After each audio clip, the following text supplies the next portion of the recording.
Hello friends, welcome to Careall Pharma. तो आज हम बात करने वाले हैं dextromethorphan, chlorpheniramine maleate and phenylephrine combination की। मार्केट में ये टफडीसी के नाम से आती है। इसका यूज़ मोस्टली कॉमन कोल्ड में, कफ में, रनी नोज़ और स्नीजिंग में करते हैं।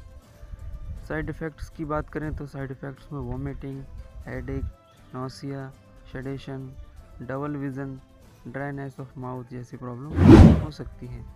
वीडियो अच्छा लगा तो प्लीज़ गाइस वीडियो को लाइक करें, चैनल को सब्सक्राइब करें। मिलते हैं नेक्स्ट वीडियो में।